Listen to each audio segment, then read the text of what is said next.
The text message came at 2:47 p.m. while I was 3 stories up, working with enough voltage to kill a man instantly. Just 6 words that would change everything. Babe, the movers are almost done.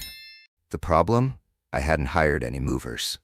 And my wife of 18 years had just called another man babe. What I found when I raced home would turn my perfect suburban life into a war zone. But here's the twist that'll blow your mind. My own daughter Brooklyn knew about this betrayal for 8 months and never said a word. If you're dealing with family betrayal right now, stick around. And if you respect men who don't get walked on, subscribe and hit that notification bell, because this story might just save your sanity. I'm Garrett, 35 years old, been married to Vanessa for 18 years. We've got Brooklyn, who's 17. I work as a master electrician for industrial plants, the kind of high-voltage work that could literally kill you if you mess up. But it pays well enough that we had a nice 4-bedroom house in an upscale neighborhood. So there I was, installing electrical panels in this new manufacturing facility. It's dangerous work. One wrong move with 480-volt systems in your barbecue. My crew was on lunch break, but I wanted to finish this panel before the afternoon inspection. That's when my phone exploded with notifications. First, a text from Vanessa. Babe, the movers are almost done. Then, immediately, Torres calling in panic. Dude, there's a massive U-Haul in your driveway and your wife's directing strangers to steal your stuff. Torres says, his voice shaking. My stomach dropped. What's going on? There's a massive U-Haul in your driveway. 3 guys are loading your stuff into it. Vanessa's there with some dude I've never seen, and she's got a clipboard checking things off like it's planned. The wrench slipped from my hands. Are you serious right now? Dead serious, man. They just loaded your leather sectional and that 75-inch TV you bought last year. This doesn't look like a robbery. Vanessa's directing them. I was already climbing down the scaffolding. I'll be there in 15 minutes. I found my foreman and told him there was an emergency at home, possible break-in in progress. One look at my face, and he just nodded. Go handle it. I broke every speed limit getting home. My mind was racing. Was this some elaborate robbery? Was Vanessa being forced to help? Had she completely lost her mind? As I turned onto our street, I could see the U-Haul from 2 blocks away. A massive 26-footer parked half on our lawn, half in the street. And there was Vanessa in her workout clothes, holding that damn clipboard, looking completely calm while strangers carried our furniture out of our house. But what made my blood boil was this tall guy in designer jeans and a polo shirt, pointing and giving directions like he owned the place. Standing on my property, organizing the theft of my belongings.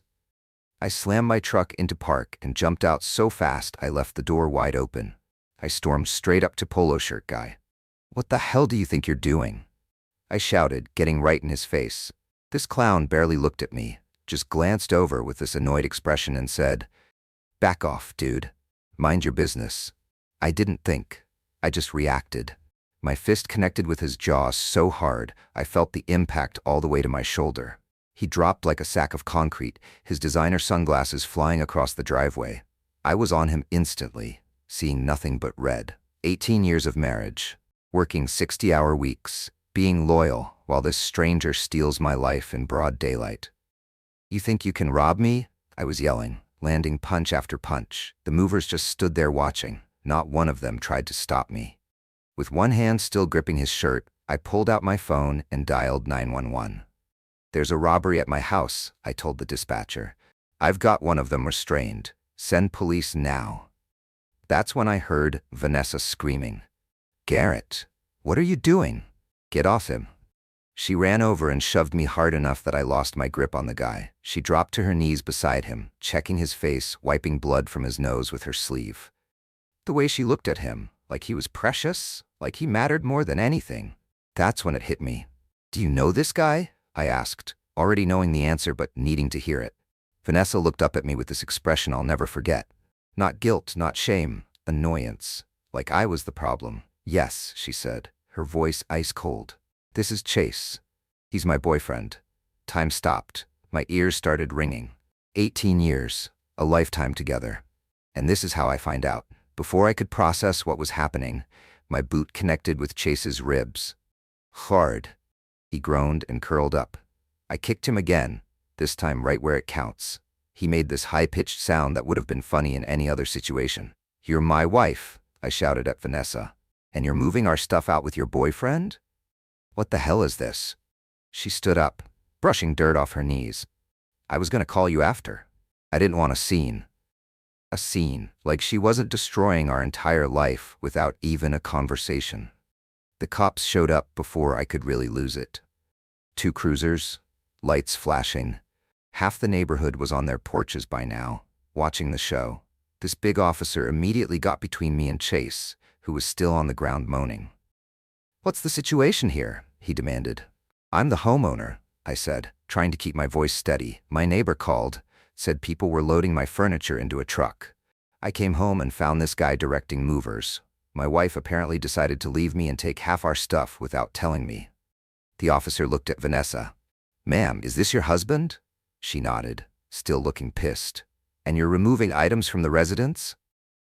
"I'm taking my half," she said, like it was obvious. The officer sighed. "Ma'am, you can't remove marital assets without a court order. What you're doing right now could be considered theft." Vanessa's face went from annoyed to shocked. "What? That's ridiculous. Half this stuff is mine." "Maybe so, but you need legal documentation. You'll have to go through proper channels." By this time, the second cop was helping Chase up. His face was already swelling, blood all over his chin. He was glaring at me but kept his mouth shut. "So what am I supposed to do?" Vanessa demanded. "You can take personal effects, clothes, toiletries, items that are clearly yours alone. But furniture, electronics, anything jointly owned stays until the courts decide." Vanessa looked like she was about to explode. Chase finally spoke up, his voice all nasal from his busted nose. "Babe, let's just go. We'll figure it out later." "Babe?" I lunged toward him again, but the cop caught me. "That's enough. One more move like that and you're in cuffs." The cops made the movers unload everything they'd already put in the truck. Vanessa stomped into the house to pack her clothes. After the police left, I sat in my living room staring at the wall. My wedding ring felt like it was burning my finger. I took it off and threw it on the coffee table. I was still sitting there when Brooklyn got home from school. She walked in and stopped short when she saw me. "Dad, why are you home?" Then she noticed the state of the living room. Furniture all askew from being moved and put back, a few drops of blood on the carpet. "What happened?" I patted the couch. "Sit down, kiddo, we need to talk." She sat, looking nervous. "Your mom left today? She's seeing someone else." I expected shock, confusion, maybe tears. What I didn't expect was for Brooklyn to just nod and say, "Oh, you mean Chase?" The air left my lungs like I'd been punched. "You knew about him?" She started picking at her nails. "Yeah, Mom told me a while ago." "How long?" My voice sounded hollow. She shrugged. "Like 8 months, maybe? He's her first love from college. They reconnected on Instagram last year." Each word felt like a knife. My own daughter had known for months and never said a word. "She said he's her soulmate," Brooklyn continued, still not looking at me. "That they were meant to be together, but he moved to California for work right after college, and they lost touch. She said she only married you because you were stable and would be a good provider. So I was just a backup plan, just an ATM machine with legs. She said you were a good choice, reliable, nice, but she never really loved you the way she loved Chase." The casual way she said it, like she was discussing the weather. Like my entire life hadn't been a lie. "So if Chase had never moved to California, your mom would have married him instead? That would have been better, right?" Brooklyn asked with this dreamy look. "Mom says they're soulmates. It would have been perfect. Who else knows about this? Grandma and Grandpa know," she said, referring to Vanessa's parents. "They never really liked you anyway. They always thought Mom could do better." That was the final straw. 18 years with those people. 18 Christmases, fixing their cars, helping them move, building them a deck. And they'd never liked me. I laughed, not a happy sound. "Dad, are you okay?" Brooklyn asked, finally looking concerned. I gave her a smile that didn't reach my eyes. "I'm gonna be just fine. In fact, I'm gonna give everyone exactly what they want." That night, I did what any strategic man does when war is declared. I got organized. I opened Excel and created what I called Project Reality Check. The keyboard clicks echoed through the empty house like a countdown timer. Each entry another nail in her coffin of lies. Column A, date of expense. Column B, amount. Column C, what she contributed. Column D, her lies versus my sacrifice. 18 years of data. $847 dinners while I ate gas station sandwiches. $1,200 spa weekends while I worked double shifts. $15,000 girls' trips while I fixed her parents' house for free. By dawn, I had 1,047 entries totaling $342,000 in expenses I'd covered while she plotted my replacement. Every receipt told the story of a woman spending her husband's money to fund her exit strategy. She'd treated me like infrastructure, invisible, until it stopped working. Time to make the infrastructure disappear. If you think financial warfare was brutal, subscribe, because what happened when I confronted her college sweetheart would make Navy SEALs proud. But I had no idea that while I was systematically destroying their future, Chase was about to show his true colors in the most violent way possible. By sunrise, Operation Infrastructure Destruction was complete. Every financial thread connecting her to comfort had been severed with surgical precision. Next stop, Lionel Gray's law office. Lionel is this shark of a divorce attorney who handles the nastiest splits in town. We played basketball together in college, and I'd rewired his entire office building for costs last year. I walked in without an appointment, but his assistant took one look at my face and immediately got me in. "Jesus, Garrett, you look like hell," Lionel said. "What's going on?" I laid it all out. Every detail. By the time I finished, he was already pulling out forms. "I need this done fast," I told him, "and I need to protect everything I have. She gets the absolute minimum required by law." Lionel nodded. "We'll file today, emergency motion to freeze assets since she already tried to remove property." "What about custody?" I laughed bitterly. "Let her have Brooklyn. They deserve each other." Lionel raised an eyebrow but didn't argue. "Child support will still be required." "Fine. Whatever the law requires until she's 18. But nothing extra." Brooklyn's college fund suddenly had conditions attached. "Want daddy's money? Earn back daddy's trust." Her iPhone 14 became a flip phone. Her BMW privileges became bus passes. Her Nordstrom wardrobe became Target clearance. Every luxury she'd enjoyed while keeping mom's secret evaporated like morning mist. "This isn't fair," she screamed when her credit card got declined at lunch with friends. "Neither was 8 months of lies," I replied. But here we are. I looked around at our neighbors watching from their porches. 18 years of being the reliable guy, and this is how my story ends? Not a chance. The next day, Vanessa got served papers at the salon where she worked. According to the process server, she went pale as a ghost when she realized what she was getting, which was nothing. Our house was in my name, bought 2 years before we married. My truck was a company vehicle. Her car was already in her name. No alimony since we both worked. Just basic child support for Brooklyn until 18, less than a year away. Vanessa blew up my phone all afternoon. I let it go to voicemail 10 times before finally answering. "What is this?" she screamed. "Divorce papers. I thought that was obvious." "You're trying to leave me with nothing. That's not how this works, Garrett." I laughed. "You get half of what we acquired together during marriage. The house was mine before. My 401k is protected because you have your own. We make similar money, so no alimony. You're getting exactly what you're legally entitled to." "This isn't over. I'll fight this." "Good luck. I've got texts confirming you've been cheating for months. I've got a police report from yesterday, and I've got Lionel as my lawyer." She started crying then, actually trying to guilt me. How am I supposed to start over with nothing after 18 years? "You got Chase," I said. "Your soulmate, right? The guy you should have been with all along. Now you can be together without me in the way." I hung up. 2 weeks later was our court date. Lionel had pushed for expedited hearing, and, with the evidence of attempted property removal, the judge agreed. I showed up in my best suit, clean-shaven, looking professional. Lionel was already there, looking like the predator he was in courtrooms. Vanessa arrived with her lawyer, some fresh-out-of-law-school kid named Jessica who looked nervous. Chase was with them, his face still slightly bruised from our introduction. Brooklyn showed up with Vanessa's parents, avoiding eye contact like I was a stranger. The hearing was a massacre. House? Mine before marriage. Retirement? Separate accounts. Alimony? Similar incomes. Zero support. Joint account? Bank records showed she'd contributed almost nothing. Lionel destroyed them in under an hour. Then came custody. Vanessa said she was moving in with Chase and didn't want to disrupt Brooklyn's senior year. Brooklyn looked shocked. Apparently Mom hadn't mentioned this part. The judge ordered Brooklyn to stay with Vanessa's parents temporarily, with both parents paying support. Smash that like button if you think justice was served, but the real karma was just getting started. Because what Brooklyn was about to witness through her bedroom window would destroy every fairy tale she'd ever believed in. As we left the courthouse, Brooklyn called after me. "Dad, wait." I stopped.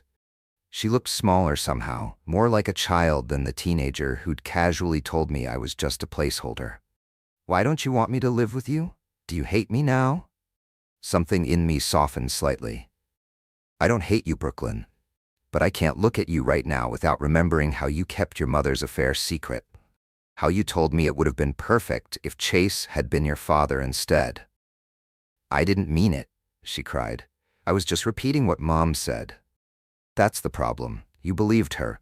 You picked a side, and it wasn't mine." Her grandmother put an arm around her. "Come on, sweetheart." As they led her away, she looked back, still crying. For a second, I almost called her back. Almost. The next few weeks were a blur. I threw myself into work, taking every overtime shift available. About a month after the divorce was final, I got a disturbing call from Taurus. "Dude, you need to hear this." I was talking to my buddy at dispatch. They've been called to Chase's apartment 3 times in the last month. Domestic disturbances. My blood ran cold. "Is Vanessa okay?" Last call was 2 nights ago. She was in the ER getting stitches. Turns out Chase had a history. Not just of breaking women's ribs, but breaking their bank accounts too. Vanessa was victim number 4 in a pattern that stretched back to college. The restraining order violations, caught on my security cameras. The theft attempts, documented with timestamps. The verbal threats, recorded on my phone. When the police finally arrested him, they found $18,000 in jewelry he'd stolen from his previous 3 soulmates. Vanessa's fairy tale prince was actually a serial predator. Subscribe right now if you want to see how this ends, because Chase's downfall was more spectacular than a Hollywood movie. What Vanessa found when she came home that Wednesday evening would haunt her for the rest of her life.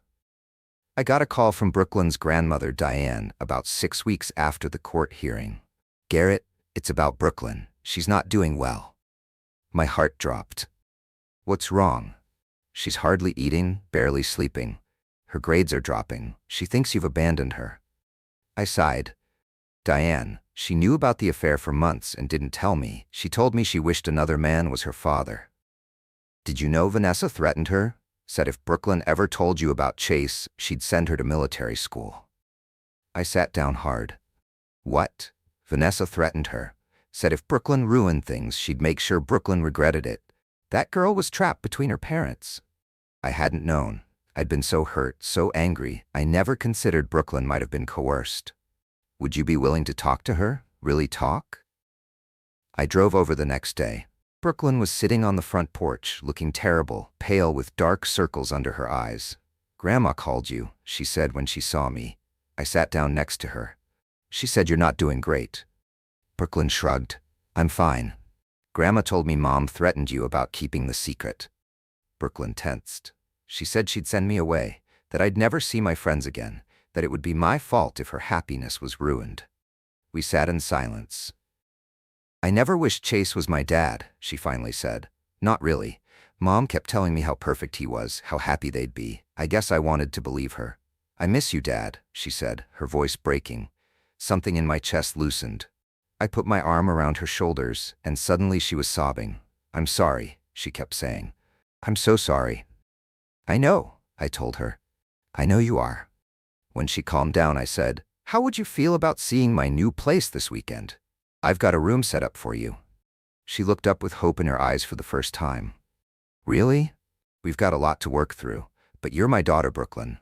That hasn't changed." She hugged me so hard it hurt.